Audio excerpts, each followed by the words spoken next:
গত ১২ বছরে বিসিএস পরীক্ষা সহ ৩০টি নিয়োগ পরীক্ষার প্রশ্ন ফাঁসের অভিযোগে বাংলাদেশ সরকারি কর্ম কমিশনের ঊর্ধ্বতন ৩ কর্মকর্তা সহ ১৭ জনকে গ্রেফতার করেছে পুলিশের অপরাধ তদন্ত বিভাগ সিআইডি।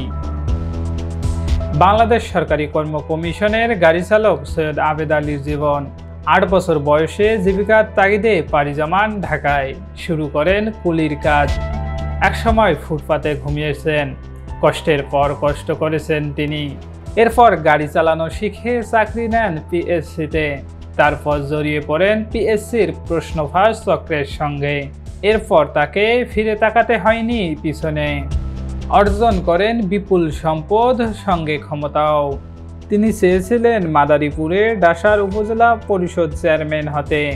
স্থানীয়রা জানান, সৈয়দ আবেদ আলী মাদারীপুরের ডাসার উপজেলা পশ্চিম বেতলা গ্রামের মৃত আব্দুর রহমান মীরের ছেলে। আব্দুর রহমান মীরের ৩ ছেলে ও ১ মেয়ের মধ্যে আবেদ আলী মেজ। রহমান মীরের বড় ছেলে জবেদ আলী কৃষিকাজ করেন।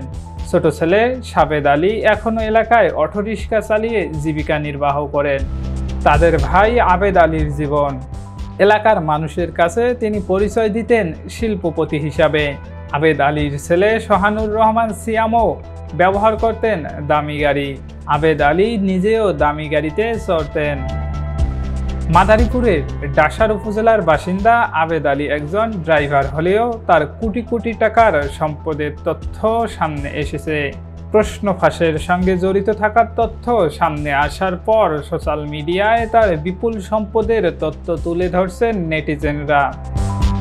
ছেলে ছাত্রলীগ নেতা, পড়েছেন বিদেশে। এরপর দেশে একটি ব্যয়বহুল বেসরকারি বিশ্ববিদ্যালয়ে। ঢাকার ভিতরে তার 2টি বহুতল ভবন। মাদারীপুরে আলিশান বাড়ি রয়েছে, এমন তথ্য সামনে আসছে। সর্বশেষ উপজেলা পরিষদ নির্বাচনে চেয়ারম্যান পদে নির্বাচনের জন্য প্রচারণা চালিয়েছেন আবেদ আলী। আবেদ আলী সমাজের বিত্ত প্রভাবশালীদের সঙ্গে নিয়মিত চলাফেরা করতেন। ছেলে সৈয়দ সোহানুর রহমান সিয়াম ডাসার উপজেলা ছাত্রলীগের সহসভাপতি।